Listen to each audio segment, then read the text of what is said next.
उस धीरेन्द्र शास्त्री को ये पता होना चाहिए कि बेटा मेरे जो तेरा भाई तूने इसकी कुंडली नहीं देखी थी कि कल को तुम्हें चमारों की बारात में जाएगा वहां छितेगा भी।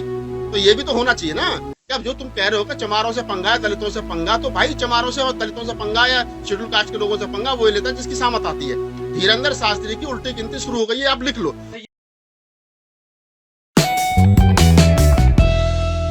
दलितों से पंगा लिया है इस बार। हाँ तो पंगा लिया है दलितों से जो पंगा लिया है SC/ST एक्ट में मुकदमा दर्ज हुआ है, ठीक है, जेल जाना निश्चित है। अब धीरेन्द्र शास्त्री जो पर्ची पढ़ करके बताते हैं कि तुम्हारा भविष्य क्या है, तुम्हारे साथ क्या चल रहा है, उस धीरेन्द्र शास्त्री को ये पता होना चाहिए कि बेटा मेरे जो तेरा भाई तूने इसकी कुंडली नहीं देखी थी कि कल को तुम्हें चमारों की बारात में जाएगा वहां छितेगा भी। तो ये भी तो होना चाहिए ना कि अब जो तुम कह रहे हो कि चमारों से पंगा है दलितों से पंगा, तो भाई चमारों से और दलितों से पंगा या शेड्यूल कास्ट के लोगों से पंगा वो लेता है जिसकी सामत आती है। धीरेन्द्र शास्त्री की उल्टी गिनती शुरू हो गई है, आप लिख लो। तो यही लिख रहे हैं क्या दिलीप मंडल? बिल्कुल मैं कह रहा हूँ कि शेड्यूल कास्ट से जब जब लोगों ने पंगा लिया है तब तब मिट्टी में मिला दिए। ये वो हाथी जैसा समाज है, या तो कुछ बोलता नहीं और बोलता है तो फिर आगे पीछे कुछ सोचता नहीं। 2 अप्रैल देख लो, तब तक चुप था, तब तक चुप था। जिस दिन लाठी लेकर के हाथ में निकला तो मनुवादी सिस्टम आ गया और वो लोग पीछे पीछे। तो आप लोग समझ लीजिए कि शेड्यूल कास्ट के लोग जो हैं वो, मैं तो हमेशा कहता हूं कि इस देश का अगर पेशेंस टिका है, इस देश की अगर अमन चैन टिका है, तो इस देश के शेड्यूल कास्ट के लोगों के पेशेंस पर टिका है। जिस दिन ही अपना आपा खो देंगे उस दिन सारा सिस्टम खराब हो जाएगा और उस दिन ना तो यहाँ पर किसी को चलने वाली नहीं है।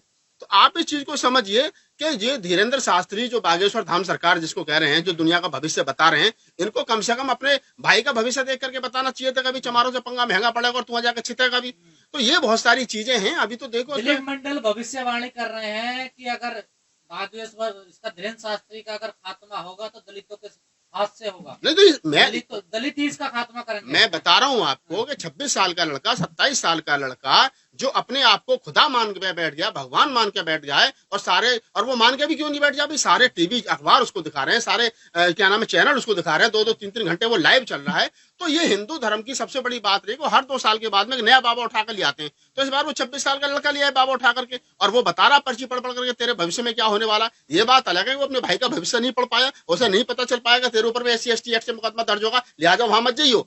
तो ये क्या है कि जो बेवकूफ बनाने का सिस्टम है, जो दिलीप मंडल जी ने कहा है कि दलितों के हाथ से खात्मा होगा, तो इस बात को आप लिख लीजिए। शेड्यूल कास्ट एक ऐसा समाज है कि अगर वो हल्की सी करवट भी ले ले ना तो भूचाल आ जाता है। तो ये धीरेन्द्र शास्त्री को और उनके लोगों को समझ लेना चाहिए कि तुम्हारी उल्टी गिनती अब शुरू हो गई है, जो कि हर हालत में तुम्हारा पतन का कारण है। तो गलत पंगा ले लिया, बिल्कुल गलत पंगा लिया, गलत का सारा ही गलत पंगा लिया।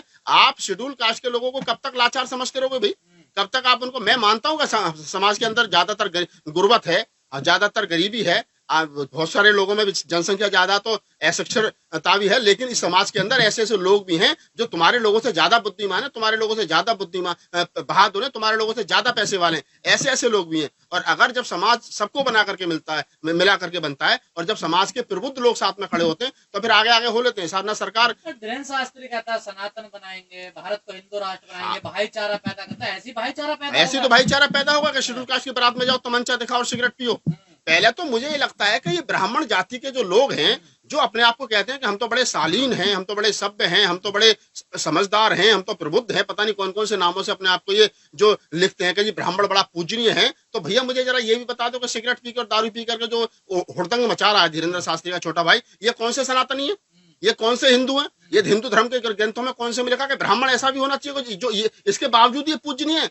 अब इस देश के लोगों को ये समझ लेना चाहिए कि जो धर्म ग्रंथ, चाहे वो मनुस्मृति है चाहे वो रामायण है, जो कहते हैं कि ब्राह्मण जो है वो पूजनीय है और शूद्र कभी पूजनीय नहीं है, तो ये धर्मशास्त्र कहते हैं। इसलिए धर्मशास्त्रों की लड़ाई उनके बचाए रखने के लिए कहते हैं। संविधान क्या कहता है? संविधान ये कहता है कि तूने गलती की है, SC/ST एक्ट में मुकदमा दर्ज होगा, पिछवाड़ा हनुमान बना दिया जाएगा और उठा करके जेल में बंद कर दिया जाएगा। ये भारत का संविधान कहता है। और मनुस्मृति और जो रामायण जिसकी लड़ाई ये लड़ रहे हैं और जिसके लिए 3-3 घंटे डिबेट हो रही है, वो ये कहते हैं। मनुस्मृति में कितनी ताकत है, रामायण में कितनी ताकत है? ना तो स्वामी प्रसाद मौर्य जेल गए, ना चंद्रशेखर यादव जेल गए, ना क्या नाम है राजेंद्र पाल गौतम जेल गए, कोई जेल नहीं गया। लेकिन संविधान में इतनी ताकत जरूर है कि आज धीरेन्द्र शास्त्री जो दुनिया का बहुत बड़ा वक्ता है अपने आप को सनातन का, आज चमत्कारी बाबा है, आज उसका भाई जो है वो पट्टे फिरवा करके थाने में उठा करके बंद कर दिया। ये संविधान की ताकत है। तो जितने लोग धीरेन्द्र शास्त्री के उनमें जाते हो सेमिनार में, 2-2 3-3 लाख जो जा रहे हैं, उन लोगों को समझ लीजिए कि धीरेन्द्र शास्त्री से ज्यादा ताकत बाबा साहब के संविधान में,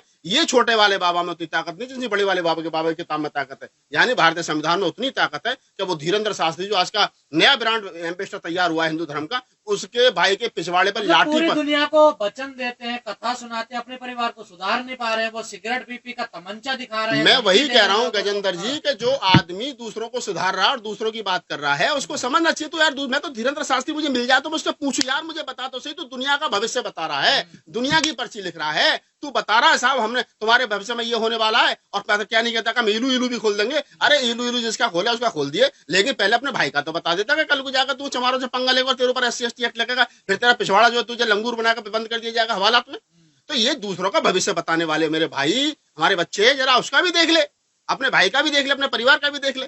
तो ये जितने लोग घूम रहे हैं ये सब सनातनी की चादर ओढ़ करके, हिंदू धर्म की चादर ओढ़ करके, धार्मिक चादर ओढ़ करके लोगों को बेवकूफ बनाने का काम कर रहे हैं, काम चल रहा है और कुछ नहीं है सिर्फ बेवकूफ बनाने के अलावा। और मैं फिर कह रहा हूँ, रिपीट कर रहा हूँ कि अब तमाम देश के जो लोग उनके उसमें पांडाल में जा रहे हैं लाखों की संख्या में, उनको समझ लेना चाहिए क्या धीरेन्द्र शास्त्री के भविष्य बताने का जो उनका हुनर है, उनसे ज्यादा ताकत, उनसे ज्यादा चमत्कार भारत के संविधान में है, मनुस्मृति में, रामायण में कोई चमत्कार नहीं है। मैंने बताया कि ना तो राजेंद्र पाल गौतम जेल गया, ना चंद्रशेखर यादव जेल गए, ना स्वामी प्रसाद मौर्य जेल गए, लेकिन जो लोग इनका सहारा लेकर के अपने आप को पूजनीय माने बैठे हैं और अपने आप को श्रेष्ठ माने बैठे हैं, आज वो बाबा साहब डॉक्टर अम्बेडकर के संविधान की वजह से जेल में जरूर धीरेन्द्र शास्त्री का भाई, ये समझ लेना चाहिए। नागपाल जी, आप दलित हैं, हिंदू राष्ट्र की मांग तेजी से हो रही है, कई नेता तो कह रहे हैं कि भारत हिंदू राष्ट्र था, हिंदू राष्ट्र रहेगा। तो आपका क्या प्लान रहेगा हिंदू राष्ट्र में, आप कहाँ रहेंगे? जो लोग ये कह रहे हैं कि भारत हिंदू राष्ट्र था, पहले उन अनपढ़ और कुपढ़ लोगों से मेरा सीधा सा सवाल है, कहाँ था हिंदू राष्ट्र और कब था? हिंदू राष्ट्र भारत कभी था ही नहीं। भारत एक बौद्ध राष्ट्र था। सम्राट अशोक के काल में जब अखंड भारत हुआ करता था तब ये बौद्ध राष्ट्र था। सम्राट अशोक ने 84,000 बुद्ध स्तूप बनवाए थे, शिलालेख बनवाए थे, जगह जगह आज भी आप खुदाई होती है तो बुद्ध के और उनके अवशेष निकलते हैं। तो ये कभी हिंदू राष्ट्र नहीं था।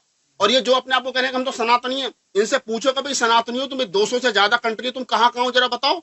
भारत में तो जूता बाज रहे हैं कि राम कभी पैदा हुआ नहीं हुआ। ये जो तुम्हारी रामायण और ये तो तुम्हारी मनुस्मृति, इन्हीं पर मतलब ये काल्पनिक ग्रंथ है क्या है? जिस भारत को तुम कहते हो कि हम सनातनी हैं, सनातनियों से पूछा जाए कि 1971 में पेरियार ललित सिंह यादव और वर्सेस स्टेट का जो मुकदमा है उसमें खुद कहा गया कि राम एक काल्पनिक पात्र और रामायण एक काल्पनिक ग्रंथ है, एक काव्य है और कुछ इससे ज्यादा कुछ नहीं है। तो इनसे पूछा जाए कि तुम कह रहे हो हम हिंदू राष्ट्र बनाएंगे, भाई कौन सा रास्ता है? और मेरा खुला चैलेंज है, इस देश के अंदर 5 लाख से ज्यादा गांव हैं, वो पहले किसी एक गांव को चिन्हित कर लो, उसे हिंदू राष्ट्र बना दें और वहां बोर्ड लगा दें कि हिंदू राष्ट्र है। आपकी क्या भूमिका रहेगी हिंदू राष्ट्र में? हमारी भूमिका पहली बात तो हिंदू राष्ट्र हम बनने नहीं देंगे। जिस दिन भारत हिंदू राष्ट्र बन जाएगा हमारे जैसे आदमी को गोली मार के मर जाना चाहिए यार। हिंदू राष्ट्र का मतलब आप समझते हैं कि हिंदू राष्ट्र का मतलब है औरतों को, देश की आधी आबादी महिलाओं को क्या नाम है अशिक्षित कर देना, उनको उनके साथ वही शोषण करना, उनको स्तन ढकने का अधिकार नहीं होना चाहिए। उनको क्या नाम है हिंदू राष्ट्र में औरतों की क्या स्थिति होगी? हिंदू राम राज्य में थी वही होगी। मैं बता रहा हूँ ना, मैं बता रहा हूँ ना हिंदू राष्ट्र में क्या हुआ। हिंदू राष्ट्र में औरतों को स्तन ढकने, स्तन टैक्स देना पड़ेगा।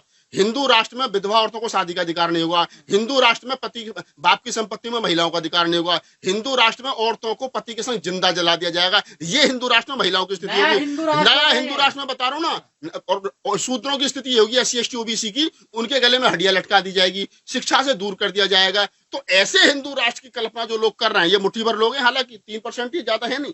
तो ये जो 3% लोग कह रहे हैं हम हिंदू राष्ट्र बनाएंगे, पहली बात तो इनकी तो छोड़ दो, इनके पुरखे भी अगर नरक और सुरक्षा से उतर जाए तो इनकी औकात नहीं कि भारत को हिंदू राष्ट्र बना दें।